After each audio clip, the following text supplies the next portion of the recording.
Romain Daubry nous appelle. Bonjour Romain, depuis Bourse Direct. Comment sentez-vous, Romain, les forces en présence aujourd'hui ? Ok, hier, un trading range qui a été extrêmement bien respecté. 7286 en bas, 7399 en haut, on a rebondi et on est en train de tester la borne haute du range. On n'a pas de pression baissière forte, plutôt des éléments techniques liés à l'échéance des marchés dérivés qui se tiendra demain. C'est une échéance des 3 sorcières, donc l'échéance des marchés dérivés du mois de janvier. Ce n'est pas une échéance majeure, mais ça entraîne des éléments techniques éventuellement sur franchissement ou rupture de certains niveaux. Pour l'instant, on a un marché qui est plutôt assez canalisé, assez propre, une consolidation qu'on attendait, et puis un rebond qui est dans la foulée aussi de la même façon assez propre et canalisé. Donc il n'y a pas d'élément fort. En revanche, on remarque que dans le rebond, les volumes ne sont pas extraordinaires. Ils ont été un petit peu plus lourds dans le mouvement de baisse, mais c'est encore une fois dans l'attente de la saison des publications trimestrielles des entreprises. On en a un avant-goût pour l'instant. Ça réagit un peu du côté des valeurs du luxe, en tout cas c'est sur les nôtres, au sein de l'indice parisien. Il va falloir confirmer. On est en train de tester des niveaux de support majeurs comme 663,80 sur LVMH. Est-ce qu'elle va confirmer et pouvoir rebondir sur ce niveau-là? Ça va être l'enjeu des prochains jours. Effectivement, dans le secteur du luxe qui progresse, il y a quand même un schtroumpf grincheux aujourd'hui. Ce schtroumpf grincheux, c'est pas facile à dire, c'est Burberry, alors que tout le secteur progresse. Fait un peu la tête, Burberry. Non, moi j'y vais pas, j'y crois pas. Bon, Burberry aujourd'hui est en légère baisse, alors que le reste du secteur progresse. On essaiera de comprendre pourquoi dans un instant. Juste après, quand même, vous avoir interrogé, Romain, sur les seuils pour le CAC 40. On vient à l'instant de reconquérir les 7400 points, 7401. Quels sont les prochains seuils qu'il faudrait espérer franchir pour voir ce rebond durer? Eh bien, déjà, on réintègre un niveau important. On l'avait indiqué, 7399, 7512, c'était un range. S'il était rompu par le bas, on visait 7286. C'est ce qu'on a fait. Et puis, en ce moment, à l'instant même, effectivement, on repasse au-delà de 7399. C'est un mieux. Mais pour réactiver la dynamique haussière à court terme, il faudrait repasser 7421 points sur le futur CAC 40, échéance du mois de janvier. Il faudra le décaler demain sur le mois de février. Mais pour l'instant, un léger mieux. Et en tout cas, en intraday, on rebondit. Toujours des forces de rappel importantes.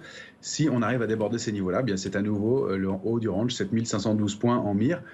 Et puis à la baisse, sous 7399 évidemment, le risque c'est de repasser 7361 et puis de rechercher le bas du range qu'on vient de tester, 7286, 7294. C'est un peu le même mouvement, mais on peut le remarquer sur les indices américains qui sont dans des grands trading ranges. On a déjà donné les niveaux sur les grands indices majeurs, mais on voit la résilience, la force, puisqu'ils sont en train de tester ou être vraiment proches de leur top récent, notamment le Nasdaq et le S&P. Donc la force dans ces indices, toujours. Et alors du côté des valeurs, Romain, il y en a une que vous aviez envie de mettre en avant d'un point de vue technique, une valeur qui publie la semaine prochaine, c'est Alten.